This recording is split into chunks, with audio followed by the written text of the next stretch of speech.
ہم بچے ہمارے آج کل کے بچوں نے ایک مسئلہ بڑا پکا یاد کر لیا ہے، کہتے ہیں مولانا پیر صاحب پسند کی شادی کرنا جائز نہیں. میں کہتا ہوں صاحب اور بھی بڑی چیزیں جائز ہیں، صرف ایک ہی شے جائز رہ گئی ہے. رسول پاک صلی اللہ علیہ وسلم سوائے اللہ کے کسی کے پابند نہیں، کسی کے پابند نہیں. پر جناب سیدہ خدیجہ الکبریٰ رضی اللہ تعالیٰ عنہ نے پیغام نکاح دیا، یا رسول اللہ میں شادی کرنا چاہتی ہوں. حضور کسی کے پابند نہیں، پر میرے محبوب نے فرمایا میرا چچا میرے والد کی جگہ ہے، میں اپنے چاچا سے پوچھ کے تمہیں جواب دوں گا. یہ ہے پسند کی شادی جو میرے نبی نے بیان فرمائی ہے. تو سارا کچھ کراس کر کر کے گزر جاتا ہے. یہاں تو حال یہ ہے کہ پالنے والا کوئی اور سائے میں بیٹھنے والا. باغ تیرے دی کر کر راکھی میں ساری عمر گزاری، تو جدوں اے پھل پکن تے آیا تے لے گئے ہور بپاری.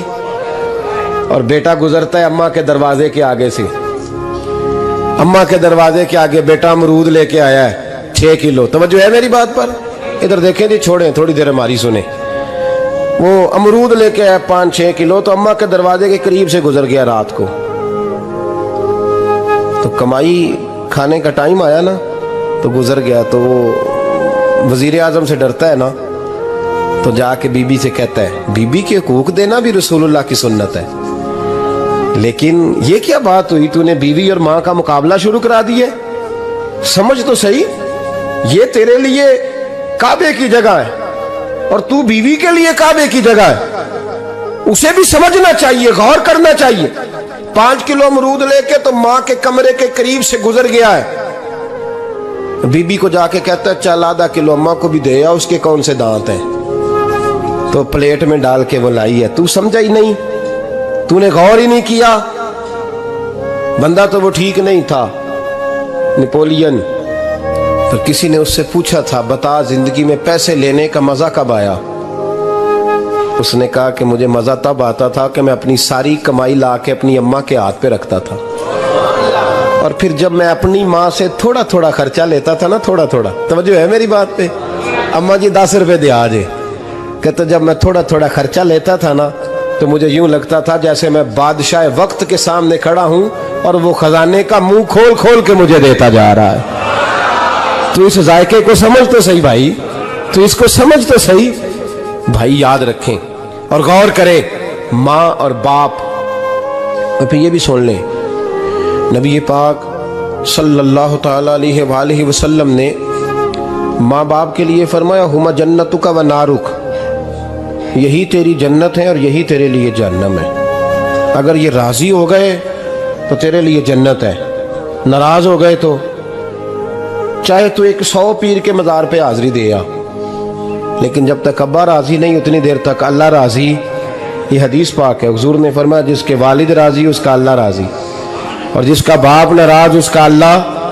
ہاں بے شک. اب یہ حدیث ہے نا، تو سارے ولی ایک طرف بیٹھ جائیں کہیں یا اللہ بخش دے مرید کو، لیکن اگر ابا کہے یا اللہ نہ معاف کرنا تو اللہ ان اولیاء کی نہیں مانتا، والد کی مانتا ہے.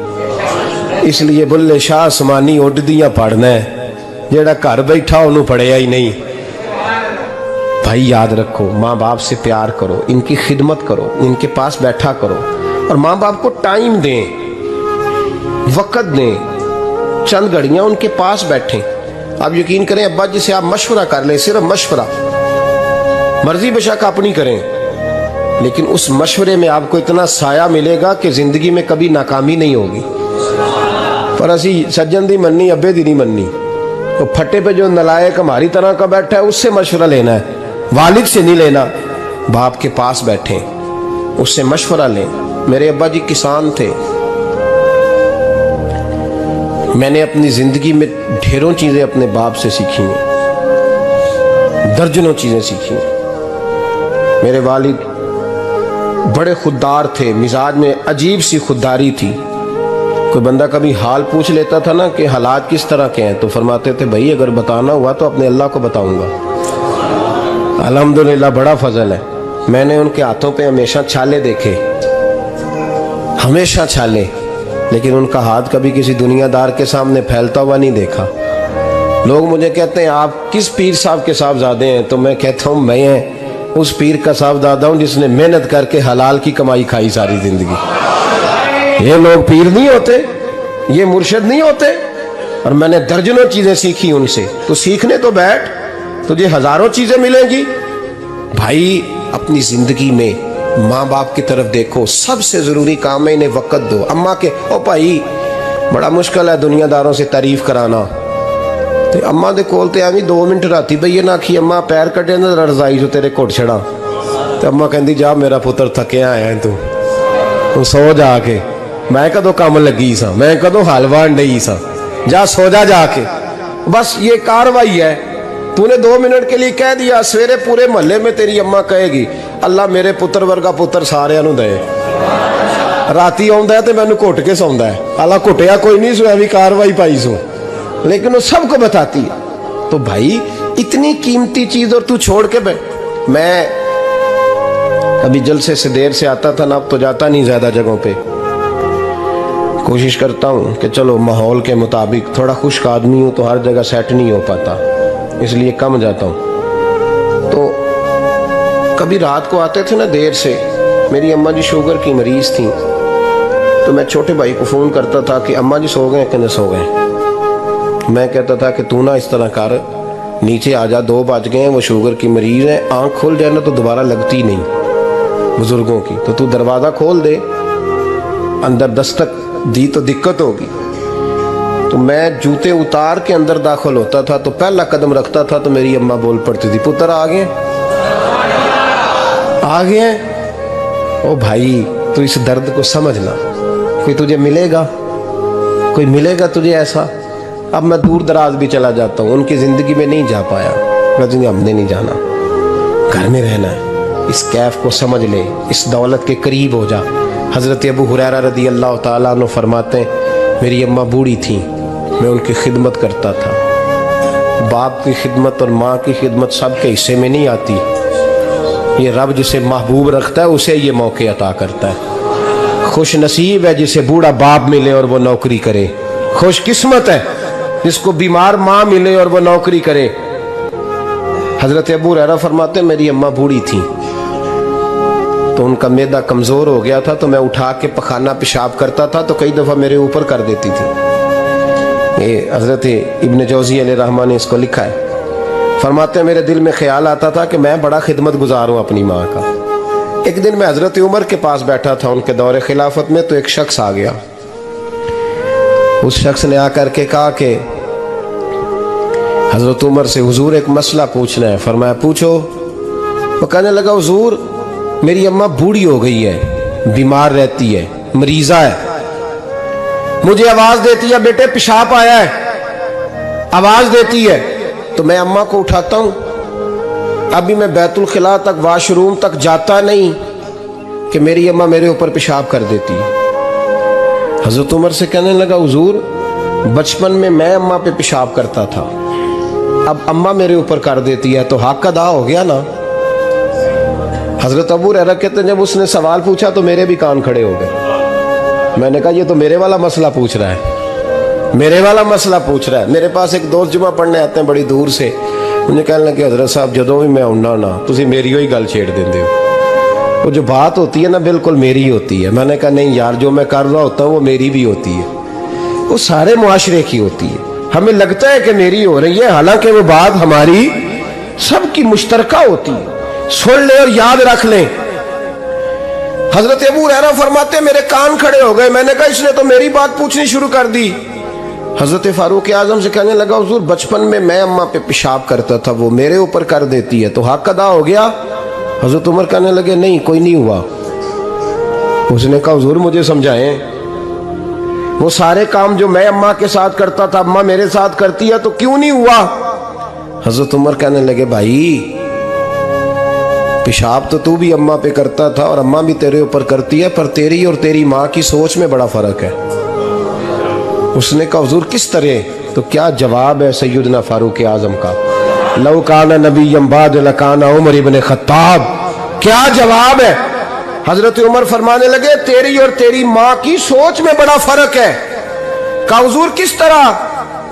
فرمایا جب تیری اماں تیرے اوپر پیشاب کرتی ہے نا تو تو دعا کرتا ہے کہ یا اللہ بوڑھی ہو گئی ہے اسے پردہ دے دے، اور جب تو اپنی اماں پہ پیشاب کرتا تھا تو وہ دعا کرتی تھی یا اللہ میرے لال کو لمبی زندگی عطا فرما۔